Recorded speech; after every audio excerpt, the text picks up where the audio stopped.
Welcome to the Pirate Broadcast, where we interview interesting people doing interesting things, where you can expand your connections, your community. Kindness is cool and smiles are free. And let's get this party started. Welcome to the Pirate Broadcast at night.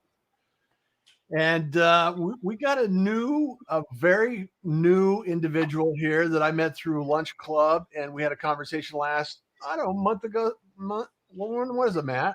A month ago or so? Yeah, I think it was like a month or two ago. We checked it on Lunch Club, and we hit it off, and it was great. Yeah. Well, welcome to the Pirate Broadcast. This is, I understand, your first live stream broadcast.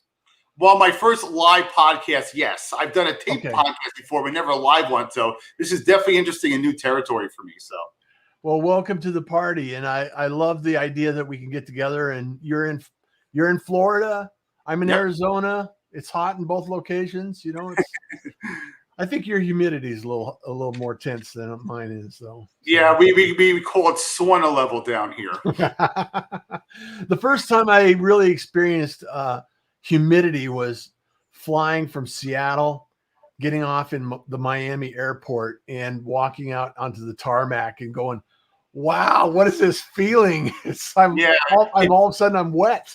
Exactly. It basically hits you all at once, and like a sheet of humidity just comes right at you. Yeah. So. No kidding. So tell us what's going on in your world and what are you doing? What's the fun and exciting activities that you've been involved in lately? Well, what I've been involved in is going through my Renaissance phase and my enlightenment period. So right now I am in the Star Trek phase of my life. I am boldly going where I haven't gone before. So however I could sit there and be a better Matt to myself, to others, to grow both personally and professionally, I'm all for it. So when you say jump, I'm going to say Van Halen, and I'm going to say crisscross. Good deal. Hey, buddy, Gabe is here. Wendy's in the house already. Hello, there's captain of my computer problems, the icon of my internet issues. Matt is awesome. So there you go. And then Gabe's here. Gabe, I told Matt, I says, we may have some guest activities here that I may have to have you join in and jump on. Gabe is an awesome live streamer. He's done a lot of things. He's done start from scratch. And I just love this guy. So he's an amazing individual that has a lot of great things to say. And Howard Kaufman is in the room. Howard, cool. Yes, it is cool. Well, I don't know about outside, but it's cool right here. And this is a new experiment because we're here, we're having fun, we're enjoying life, and we're making sure that we can actually share some conversations with you guys. Robert's in the house. Howdy. Well, thank you so much. Welcome to the party. Miriam's here. Matt is definitely one who has earned many compliments. Nice to see you here. Well, that's very nice. Thank you, Wendy. Thank you, Miriam. These are people I know very, very well. Linda as well. Josette. Linda, Zach. Many thanks to all the great computer help. Marvelous attitude. Well, man, you got a fan club here. I told you I was preaching to this on every platform possible, to get the word out about this. That's fantastic. That's fantastic. Agree, Matt is my go-to computer guy. Thank you, Josette. Appreciate it. Yes. Thank you so much. Senior. I see a boat full of pirates. Senor, what is going on in your world? Love that you're here. Robert says thanks.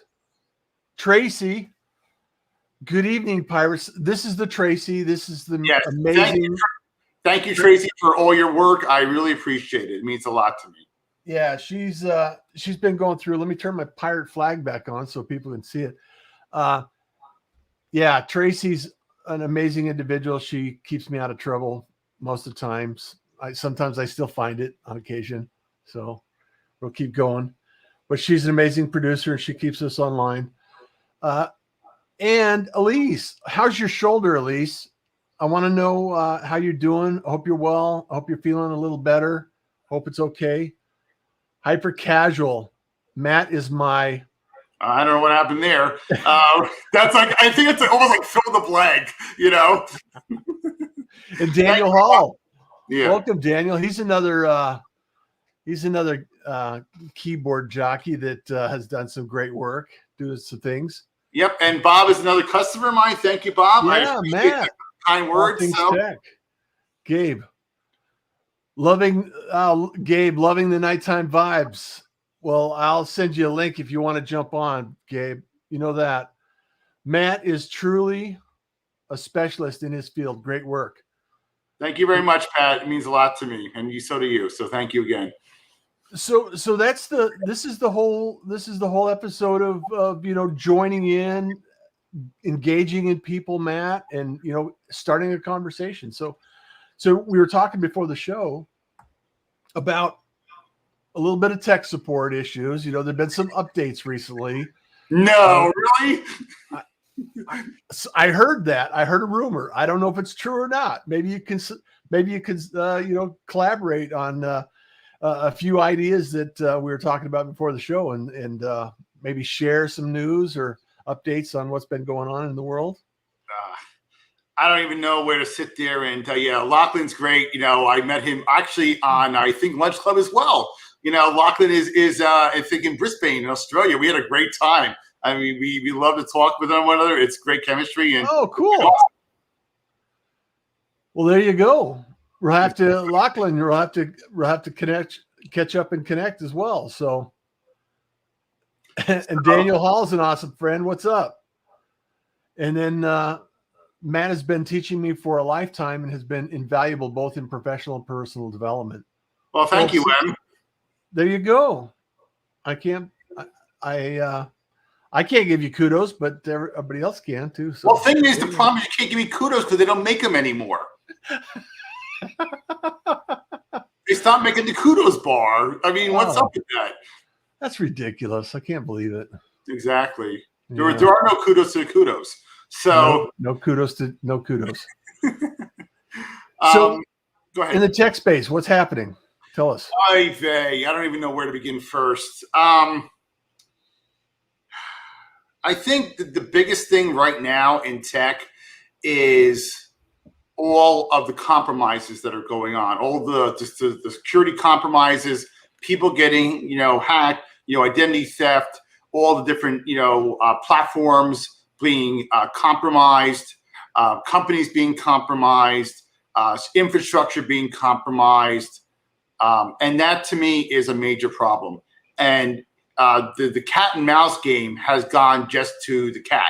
The mouse is no longer in the picture at this point. And so companies and technology and government are playing catch up and no relish or no mustard. So that to me is the biggest problem. It's one of the biggest things that I preach to my customers, and how imperative it is to patch your devices, whether it be Windows or Mac or Android or your iPhone. Even things like your Alexas and your Google Voices need updates. So it's because these problems are out there and these hackers are looking for you to exploit you. And unfortunately, what you don't know can hurt you. And so this is a tired, broken record and song. And it's always going to sit there and be there unless people are more proactive.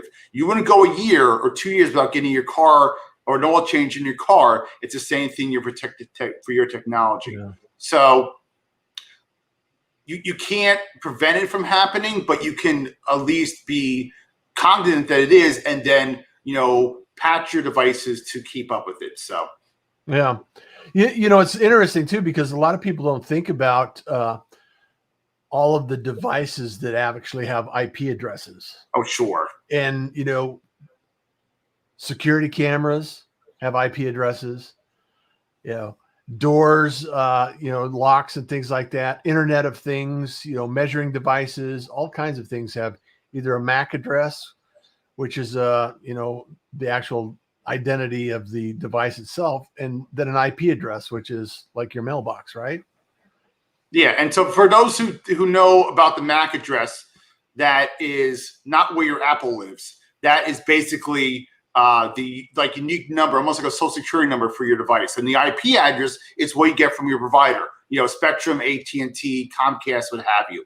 So there is a way, or there are multiple ways, to put everything under one umbrella, where all your devices can be protected for both software, hardware, and both. And the beauty of who I am is I play Hootie and the Blowfish, and I hold your hand through that process, say, okay, these are all the things that you have. These are all the things that you use. These are ways that I know to protect your things. I can't avoid the car crash from happening, but I can give you a seatbelt, airbag, insurance, tough love, and Jewish guilt. Not necessarily in that order. Well, we all need some Jewish guilt, right? Exactly. There you go. Well, I just think it's fascinating that because I started in technology in, I think, 1991 or 92, and it's it's in and out of my life. It's always been around. I've always been a lifelong learner. I love learning things. I love sharing what I learn. And some of the things that have been developing are just amazing. I mean, it's just incredible.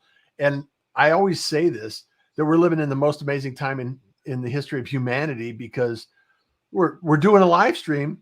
And just a few years ago, this wasn't even available. So exactly. And that to me is amazing. And as much as I'm in technology, as much as I've been doing it since, MC Hammer was on the radio singing "You Can't Touch This," back, in 1990 when I built my first computer with my dad buying a computer shopper, that big magazine, 500 pages that would kill trees every time they put one out. Yes. As much as it's gone that far, we're only in the infancy. Personal computers have only been around since, the Buggles and video killed the radio star.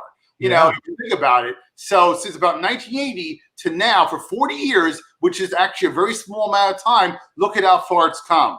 But the key things that took off were internet connections. Internet connections going a lot faster. Computers and devices would have faster brains or processors and better wireless signals for data and for streaming. So all those things had to go together to allow us to do what we do. And now it's not just locally or United States. It is a global world and a global market. And it opens up a whole new era of connecting like never before.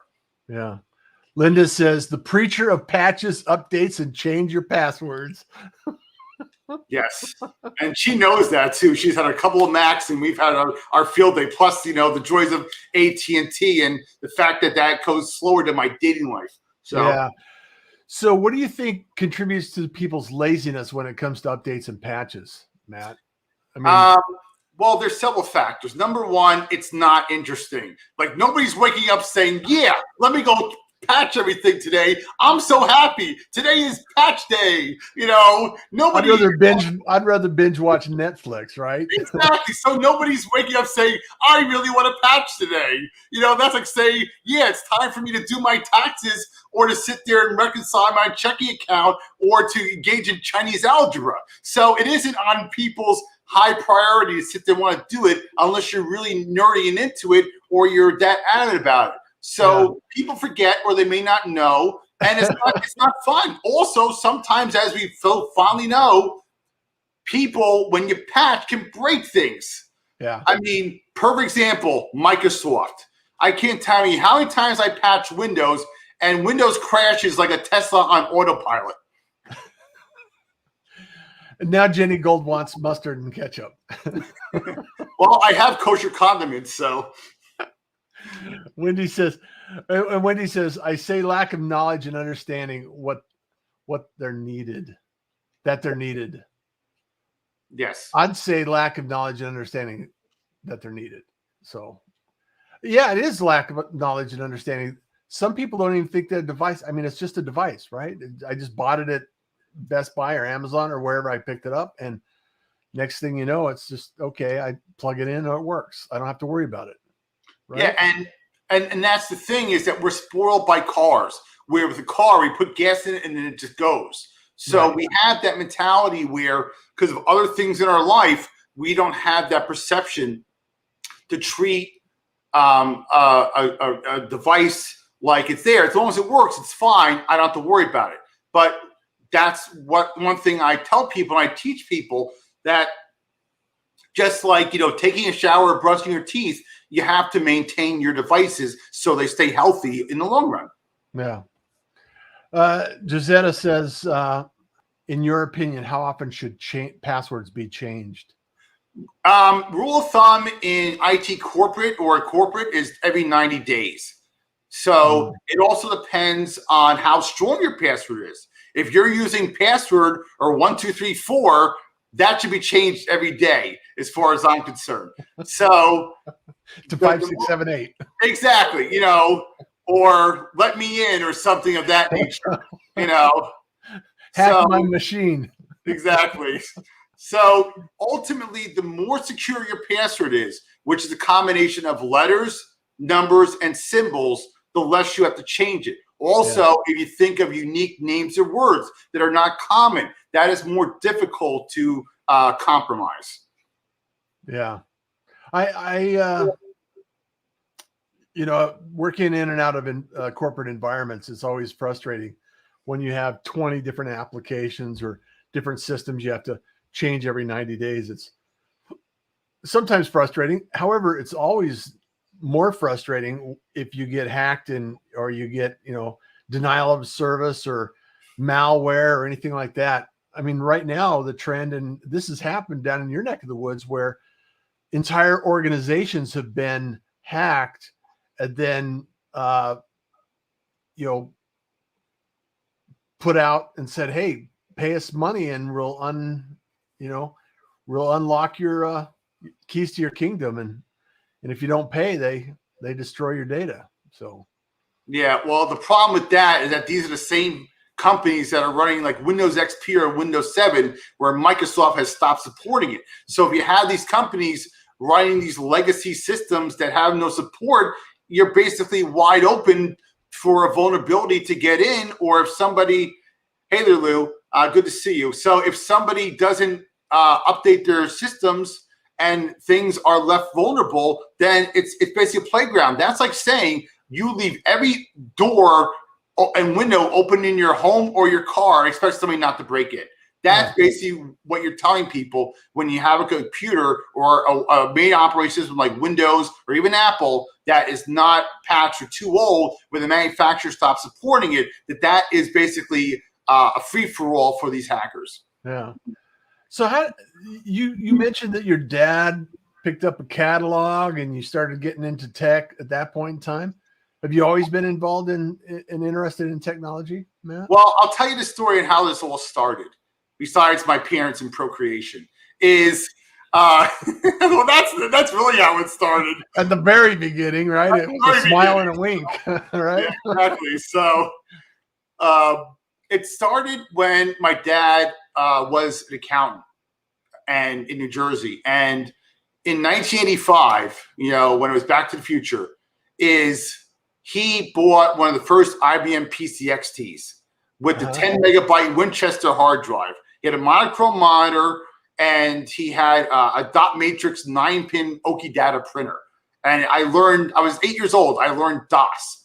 And the thing was like $5,000 back then, which is like $10,000 or $15,000 now. I did Lotus 123, which is for spreadsheets. And then he taught me DOS. So at 8 years old, I was learning how to use a computer. And that was back at a time in the country when only maybe 2 or 3% of the country had computers. So I was very much involved in the infancy. He even had a 1200 baud Hayes smart modem with all the little lights, like it's Christmas or something, lighting up there. And I learned on that, and that's what started it all. That's very cool. That's very cool.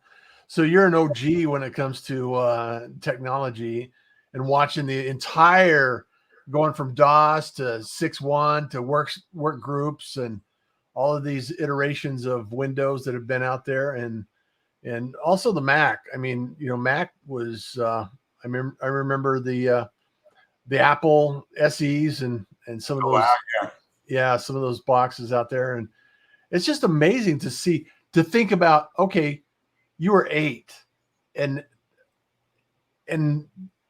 it's still active and you still have a long career in front of you. I mean, just imagine what you came from at that point in time to where we can take it in the next 20 years. What do you imagine? What have you seen and what kind of trends are you looking at? Yeah, it's funny they mentioned that, because that was one of the things I was thinking about.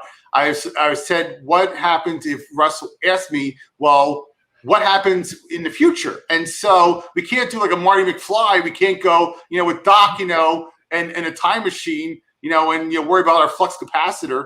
But even though I wish we could, but I started basically in the infancy. In fact, it was so old school, it was preschool. But where we are now is where, technology is really going to sit there and take off. And the areas it's really going to take off is computers are getting more powerful and they're getting smaller. Internet connections are getting faster. Wireless connections, which is very important, are getting faster.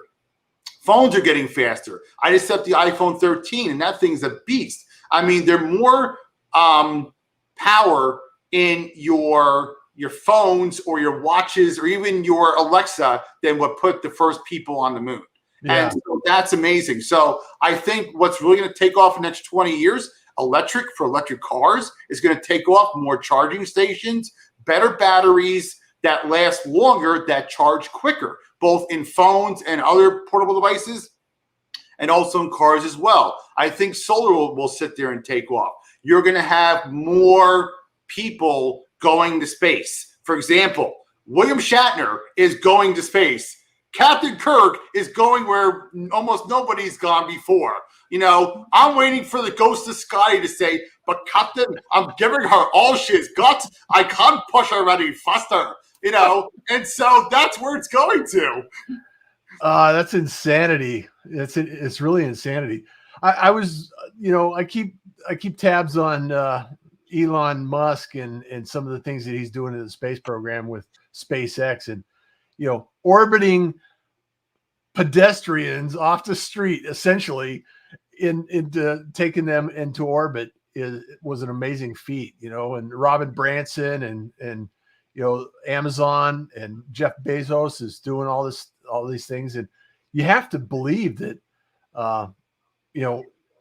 there's rockets going up all the time, and it's just going to increase all the every year it's going to increase. So, well, I mean, I really think this is happening because unfortunately humans are killing this planet with all the global warming and pollution. At some point, this planet may not be inhabitable for anything.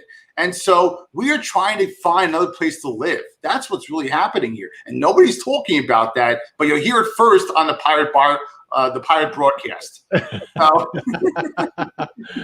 Floppy disk, Jenny Gold says. There we go. Floppy disk. Which size? 8-inch, 5 1/4, or 3.5? Yeah. I think any attempts to build a time machine should have been done with the DeLorean. Exactly. He just channeled his inner James Dosher. Yes. Oh man. So I love thinking about that. I love the thought process of, the thought experiment of going, okay, we know what the last 30 years has evolved, right? We know what, the last 10 years has brought. And if we project that into the future, imagine what can take place. And it's just an interesting thought experiment, I think. So. Yeah, well, people were predicting that, 40 years ago, or a lot of also what has taken place are things that came from sci-fi. Star Trek with the communicator was, basically cell phones how they are now. And so it's amazing where it goes. Or 2001, how? Sorry, I can't do that. Well, guess what? We did it. That's why we have Alexa and Siri and Cortana, or the ghost of Cortana, and exactly, or Google Voice. Yeah. So it's amazing where it is and how we can use it.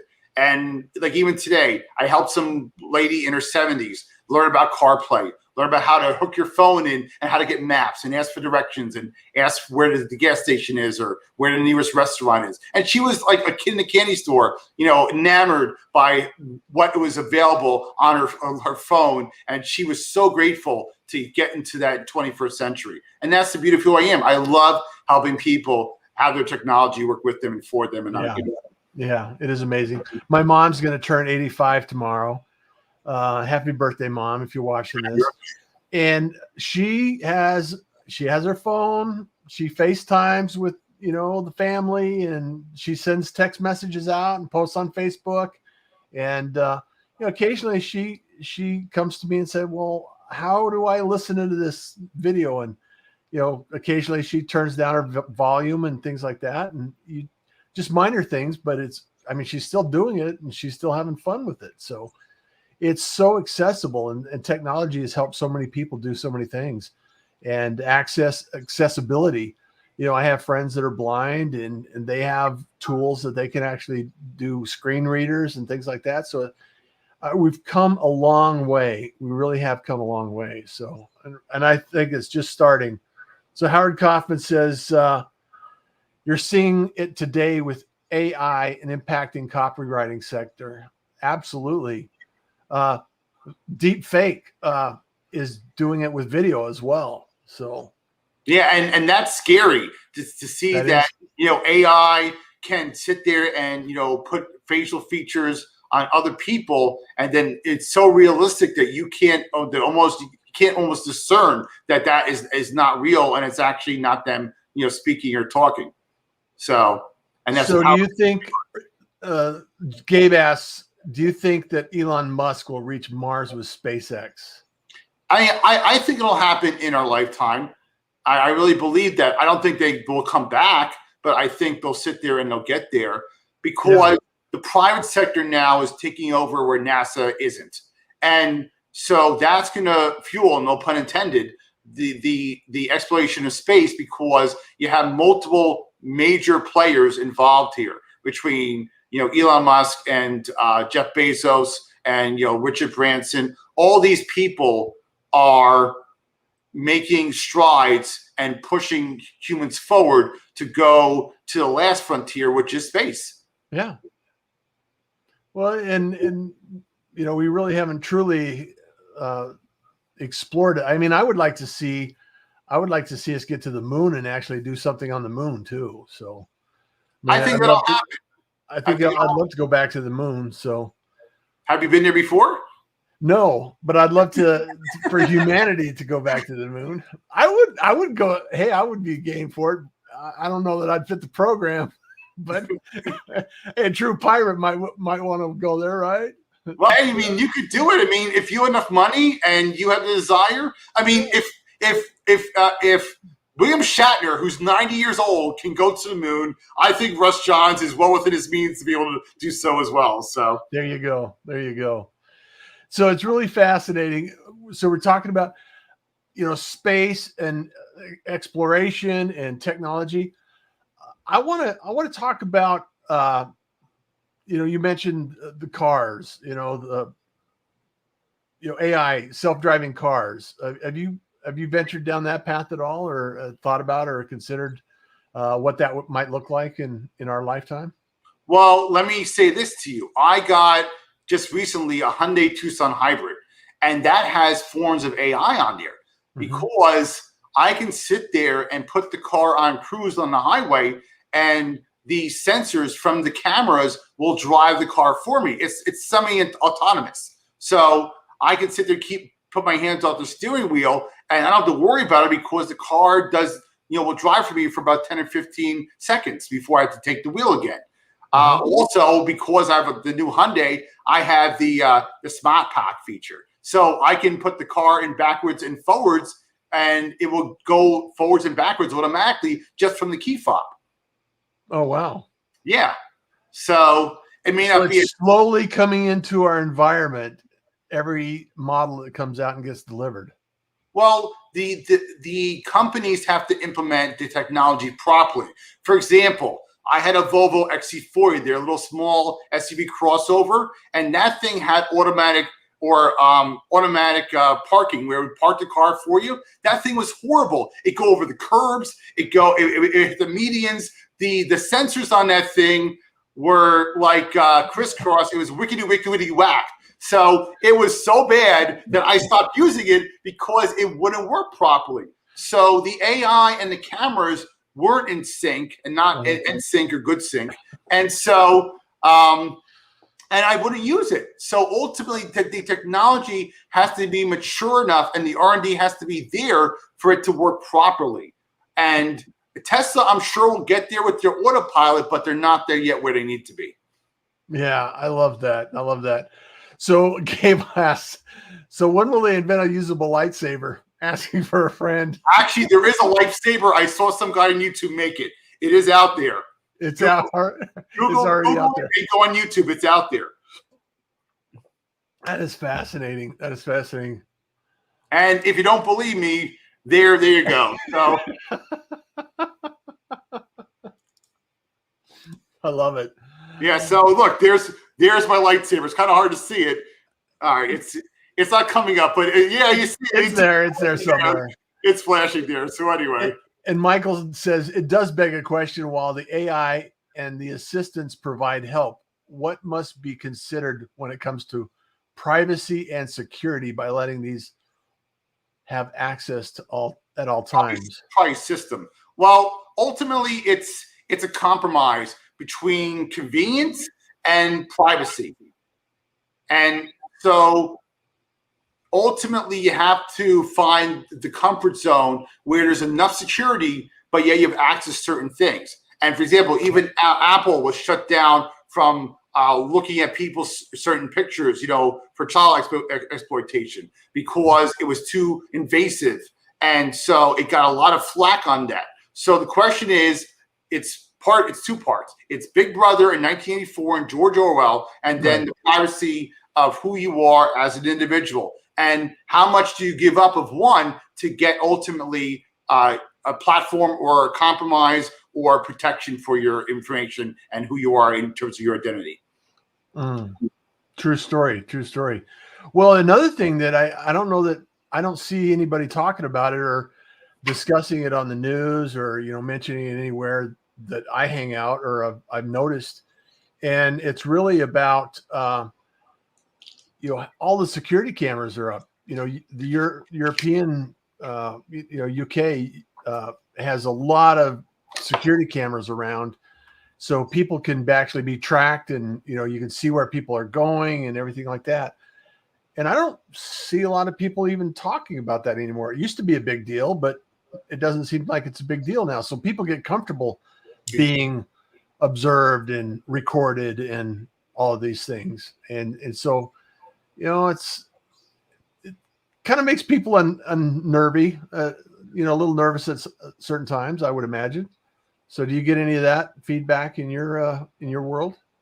Well, the problem is that because we're so used to it, the biggest issue is we have been desensitized to it. So initially when it was out there, the shock was there because it's so prevalent now when you're driving. You have cameras when you're driving, going to stores, going shopping, people checking you. We're used to that level of being checked. And that's why our guard is down, because we realize we can't function without those parents hand holding us saying, okay, we're going to make sure you're not doing anything bad. So that's why we don't talk about it anymore, because if we did and we fought it, our way of life would cease basically to exist as it is. Yeah. Gabe says Minority Report. Very Minority Report. Watching everyone everywhere. Exactly. Well, you see it on YouTube. The exploding box that people steal Amazon packages off the porch, right? Yeah. And it's just, people are immune to it, I guess. They just desensitized to it. Hey, Louis from Groovy Los Angeles. Thank you for joining in, man. I want flying cars like Gabe. Would flying cars ever take over regular road vehicles? I think so. They already have flying cars out. They've already been working on that. And in fact, it's on YouTube as well. So it's cumbersome, but it is out there. I mean, they even have Nike even came out with the sneakers that tie themselves, just like in Back to the Future. What is it? What was it? The hyperboard or the hoverboard? Yeah, right? The hoverboard. You know, the Barbie hoverboard in Back to the Future. So yeah, I love that. So what's next for you? You're going to continue to stay on top of technology and continue to support people that need help and put things in perspective and assist and support people around you? Sure. And as long as I'm here, it'll never end because I'm very lucky and fortunate, appreciative, and any other humble, modest adjective you can think of, where this is my passion. This is my hobby and my profession. And I truly want to make a difference in the lives of the people that are part of it. And even though you're one person, you can still make a very meaningful, positive impact on those people. And so, you know, when people have tech issues or problems, you know, I tell them, don't race to the finish line. At some point we'll get there, but there's a process that has to go into getting you where you need to be. So here's where you are now. Here's where I think you should be. Let's get there together. So it's baby steps. It doesn't happen overnight, but as the market changes, I change as well. So basically, you know, computer, you know, kosher chameleon there, and I change my spots as I need to. Yeah. You know, there's a big controversy coming around more and more, I notice, is the right to repair. And, you know, a lot of cars right now, you open the hood up and it doesn't look like the car that I had when I was in high school. And, you know, chips and computers are more evident in automobiles now. And now it seems to be moving into the computer, you know, arena where, you know, a lot of people, you still build your own computer. However, companies like Apple and the iPhone and, you know, the iPad, you know, they're saying, hey, if you're not authorized to repair this, you shouldn't be repairing this. So what are your thoughts? Well, here's the intriguing thing about all that. I set up an iPhone 13 for a customer just on Sunday, 2 days old, and I already have experience with it. But the interesting thing about the iPhone 13 is that you can repair it. However, when you repair it, it breaks the sensor on the phone for the camera. So the motion sensor, so it's almost like Apple screws you intentionally, where you have to go to the Apple store to get it repaired properly if the screen cracks. So if the screen cracks and a third party replaces it, you lose the sensor in the front. So it's almost like Apple purposely, you know, make it so inherently complex where if they're preventing it from happening, unless it's like the EU or certain countries that force them to sit there and do it, because they want to have that monopoly of not just the sale and the platform, but also the servicing as well. Yeah, start to finish. Yes, exactly. Yeah. Do you think that, I mean, I can see from a business perspective that might be valuable because, you know, one of the thought processes that has been, you know, shifting out into the market is like with Tesla. You know, we mentioned Elon Musk and Tesla is that, you know, this shift of ideas of saying, hey, you could lease this car and it's in your driveway when you need it, or you could allow it to roam the streets and take people around and drop them off as they need to be transported. And, you know, the autonomous vehicle can just go around and move people around wherever it needs to go. Oh, sure. And that's what is coming in the next 20 years is you're going to have cars like the Terminator, you know, in the movies where it drives itself.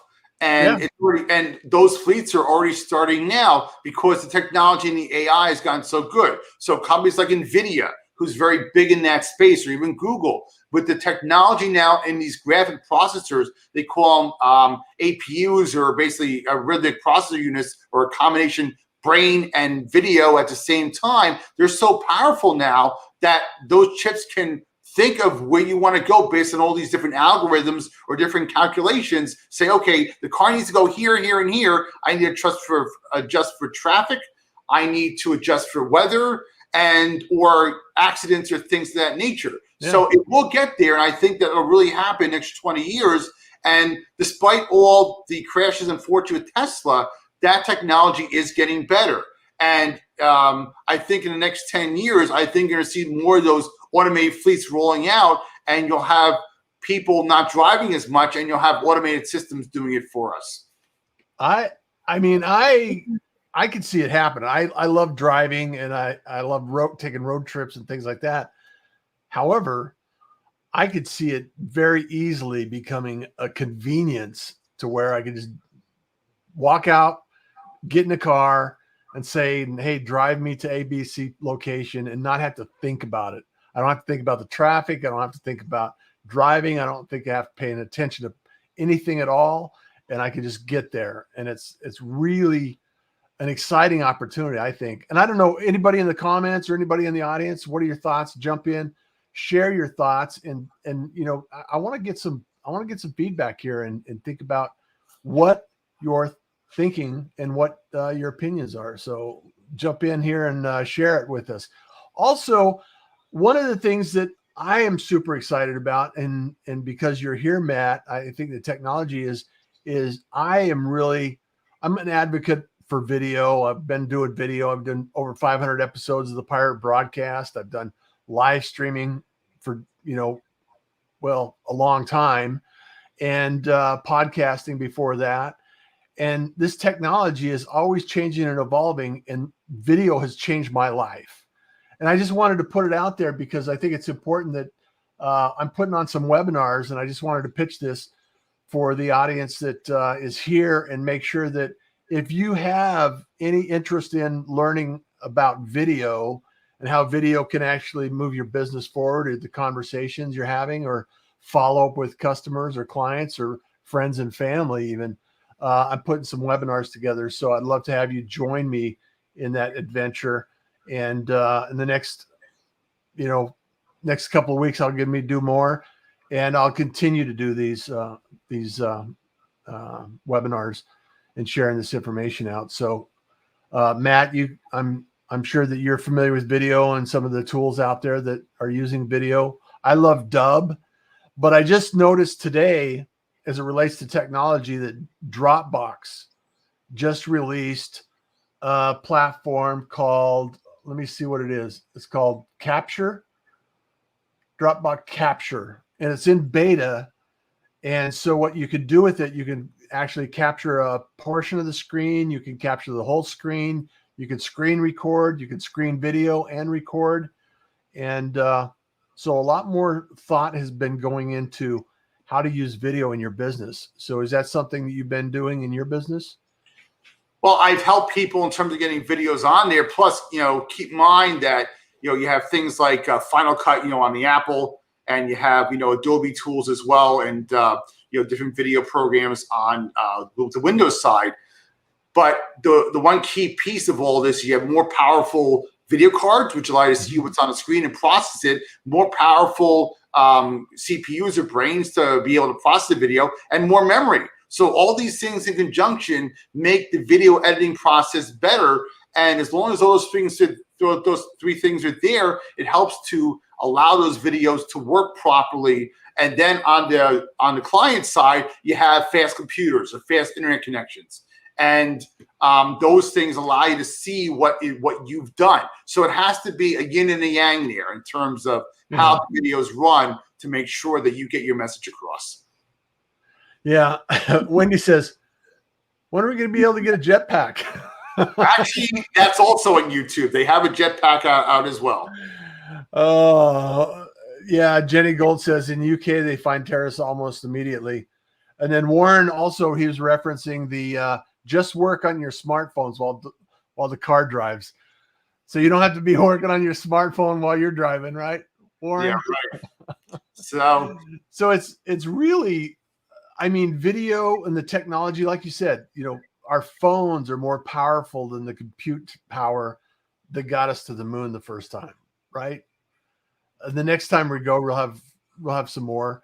And then, like Elon just did, 3 days of circling the earth with some, just some everyday people. Well, they were trained, but they weren't astronauts, and they went out and all this compute power and autonomous vehicles and things like this. It just blows my mind all the time. And I'm in the tech space, so I really appreciate it. So, and I'm the same way, because even though you're in the field, you're always still a fan. And that's the important aspect to remember, is that we're both passionate about what we do. And so we cheer and appreciate when technology moves forward and how it makes our lives better and how it connects us and makes the world a much smaller place. And so you have people here, even on this podcast, all over the world. And who would have thought of that 5 years ago, or let even alone a couple of years ago?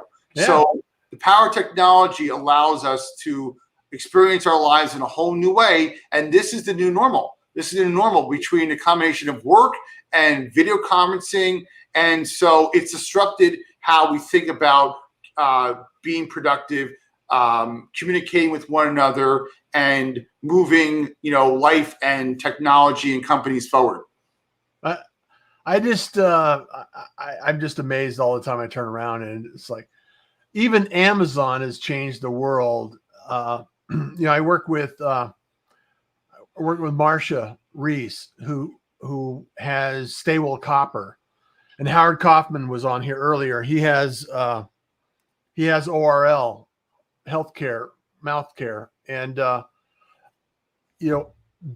Amazon and Walmart and all these e-commerce platforms that you can get on now. It has changed the landscape, and there's good things and bad things about all of this. And the global landscape of where we are right now is changing. And now we've seen some of the impact of transportation, logistics, and not being able to get ships in and out. The Suez Canal was blocked earlier last year, or I don't know, just before the end of the year, or maybe it was this year. Was it this year? I don't remember offhand when it was blocked, but I do know because of the demand of semiconductors, all your computer chips, your phones in your cars, and your different electronic devices, that has delayed computers and other things from being shipped out to you. Also, with the shortage of COVID, that has exacerbated things in terms of people getting help for these shipping lanes, boats, trucks, airplanes. There's a shortage there. And above and beyond all that, there's also been a drought in Taiwan. And you need water to make those wafer chips in order for them to produce those computer chips. So there's a whole bunch of issues that are exacerbating what's going on. And so I'm already starting to have people think about buying things now for the holiday season, because I anticipate those shortages of certain things you might want to buy. Yeah. Howard says, Matt, great to learn about you and appreciate your sharing. Oh, thanks, thank you, Howard. Appreciate that. I just did a video shoot for him recently. So we're going to be producing some content for him. Jenny says, my closest friends seem to have come about from being shut in. I met Howard, Russ, Marcia, Gabe, etc. from being home. Exactly. And that's the beauty of all this, is that because of COVID, it allowed us to meet people we never would have met it before in real life. Yeah. It's strange how circumstances that seem challenging can also be productive and a blessing in some ways. So has your business over the last 20 years, 2020, 2021? But past 20 years, yeah, that's a long time. So well, in 2020, how has it changed for you in the last 18 months? The biggest area that has changed in my life is that when the economy and the country shut down because of COVID, everything was technology. And so I had to change my mindset and my mentality and my philosophy and say, okay, people can't go out. I got to still sit there and help my clients. I need to do so remotely. How do I do it? And so between remote software and video conferencing and rethinking how I help somebody saying, okay, do this, hold that, put it here, show me this. I had to be their eyes and ears to sit there and do a job that I would typically do right in front of their faces, where I didn't have that luxury anymore. And so that made me think, if I can do this remotely and help these people out and not be there, what can I do for other people in other parts of the country besides South Florida? So that got me into Zoom, meeting new people, and I've been able to help people throughout this country, even from the comfort of my home, down here in South Florida. So it allowed me to still do my job for the most part, because I can't exactly pull a Terminator, and reach my hand across the screen and reach in and start grabbing things to fix them. But it allowed me to sit there and keep making a living, because we were such dependent on technology for school, for work, for everything, because we couldn't go out, we couldn't do anything. Our technology was our only lifeline to the outside world. And that's how I adjusted. Yeah. Wendy says, what should we shop for early? I love shopping. Well, Windows 11's coming out on October 5th. God help us. As well as Office 2021 is coming out on October 5th. And October 4th, Android 12 is coming out. I've been beta testing it. It looks promising. Windows 11, not so much. I'm hearing that like seeing, Britney Spears on the news again. So. Oh, no. Oh, man. See what did Matt said? Great to learn about you and appreciate. Oh, that was Howard. Yeah. I thought Matt came up again. So I really appreciate you joining in the Pirate broadcast, Matt. And I really like the fact that we can talk about tech, because usually I talk a lot about marketing, and I talk about media, or I talk about mental health and wellness, and a lot of people have, that's top of mind for a lot of people. And I just really appreciate kind of nerding out once in a while on this idea that, technology, and it's something that I've always been fascinated with and rely on. And one thing that I haven't test drove recently, but I still want to try it out, is I want to get a Raspberry Pi. Oh, yes. And have you had any experience with Raspberry Pi? No, but I am very familiar with it. It allows you to run like Linux. You can run like emulators and run your own games on it. And so it's basically like this. For those people that don't know what a Raspberry Pi is, it's not fruit, and it's not pie. Basically what it is, it's a small computer circuit board, and it has a very limited number of things you can do on it, and it's almost like a naked little computer board. And so you hook different things into it, and you can program it and put on something called Linux, which is basically another operating system besides Windows and Mac. And so you can run that or run programs on it, and it allows you to sit there and do things for very cheap. I mean, the boards are typically under $100. You can add your own monitor, add your own keyboard, and you experiment. So it's for the do-it-yourselfers that allow you to sit there and have that very nerdy experience, which is great. So, yeah, and I was thinking about somebody like yourself using it for remote control, because then you could just VPN into a Raspberry Pi somewhere. You could ship it out to a company and say, hey, just plug it in your network, and then network in and do remote access. And but I mean, there's lots of different solutions for remote access, but it would be interesting kind of way to think about networking and accessing locally. So, well, there's so many ways that I can remote in now.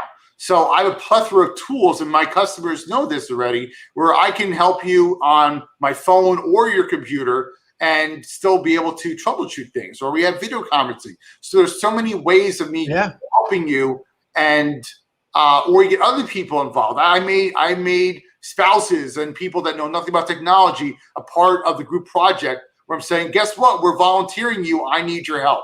And that's the key, is that you have to be humble enough to say, I don't have all the answers. And even though I'm the teacher, I'm forever the student. Every day is my classroom, and I'm constantly going to school. That's fantastic. Well, I suspect you have a new fan base here in the Pirate Broadcast. As Hootie once said, the Dolphins make me cry. Yeah, but why Dan Marino out of all the Dolphins? Why? Let's talk about Matt's lack of tan since he's in South Florida. Yes. Well, it's funny. I may not have a tan, but I turn red, so I have built-in tan. Plus, the sun down here is very strong. I mean, you can get sunburn in like 10 minutes down here because we're closer to the equator. So, Bob says, I thought raspberry pie was pie. Interesting. see, and that's why I made that assertion so people understood exactly what the raspberry pie we're discussing is. And you can get a personal memoir books to be written on your loved one, a gift for your whole family, Miriam. So, there's so many things we can do with technology. And as Miriam said, you can record and capture. I can't imagine what it would be like to record my great grandfather, and some of the things that they were doing in their time in their life. And, looking back and capturing that stuff, it's just fascinating for me. And now, if it ever happens that it's, my relatives in the future, look back and say, wow, who is this nerd getting on camera, doing stuff. So it's like having fun doing things and crazy stuff. So, but I really enjoy it. So thank you so much for sharing. Of course. And the one thing I'll add to that is that because technology now, and technology really since like the iPhone took off back in 2007, is that a whole new generation of people is going to have those memories because technology's gone to that point where you can sit there and have that recorded forever. So your physical body may go at some point, but the vision of you and the videos and the pictures that are taken and you in motion are always be there. We can all be our own movie actors forever because technology will allow that. For example, I now have a nephew. He's 8 months old. And so even when I'm not here, he'll remember when I was holding him as a baby. And so that will never go away. And that's what technology will bring to you that money can't buy are those memories that will last a lifetime and the feelings and thoughts and emotions you have based upon that technology. It's awesome. It's awesome. Well, Matt, I really appreciate you showing up, hanging out, and nerding out with me tonight on a Wednesday at Pirate Broadcast at Night. So everyone, thank you so much. I'd love to have you join in. We also do Tuesdays and Thursday mornings at 7 a.m. Arizona time. And I always got something going on social media wise, webinars, classes, workshops, whatever it happens to be. So stay tuned and stay connected. And Matt, how do you like to have people connect with you so people can find you and track you down? Easiest thing is to find me on LinkedIn, linkedin.com/in/Matt-Roseman. You can also find me on my website, Matt's, MATTS, PCservice.com. So that's mattspcservice.com. And you can also find me on Facebook as well at Matt Roseman or Matt's PC Service. So there are a number of ways to connect with me, and that's also posted in the YouTube information as well. And also, it's on russjohns.com. Tracy posts that out. It's on all the social posts as well. So all the links are available. So thank you so much, Matt. I really appreciate you and everyone that joined in today. Thank you so much for being here. It's an honor and a pleasure. And I just really, I'm excited. I'm excited too. I mean, we have to do round 2 because if we had this much fun this time around, imagine what the next round is going to be like. Well, it's funny you should say that because I was thinking during the show, I would love to have a couple of other people in the PC and the community security, a couple of different activities around the subject, and actually join a panel discussion in the future on a Wednesday night. It'd be great. Yeah, all I got to tell you is bring it on. I'm so ready for this. All right. Sounds good. Thank you so much. And if you have anything that you want to connect with, join the pirate community, follow it, like, comment, share, and all the social shenanigans that need to be out there for the algorithms to feed on. because kindness is cool and smiles are free. So you enjoy the day. Take care, everyone. Thanks, guys, for coming. Thank you for joining the Pirate Broadcast. If you found this content valuable, please like, comment, and share it across your social media channels. I would love the opportunity to help others grow in their business. The Pirate Syndicate is a platform where you show up, we produce the show. It's that easy. If you want to be seen, be heard, and be talked about,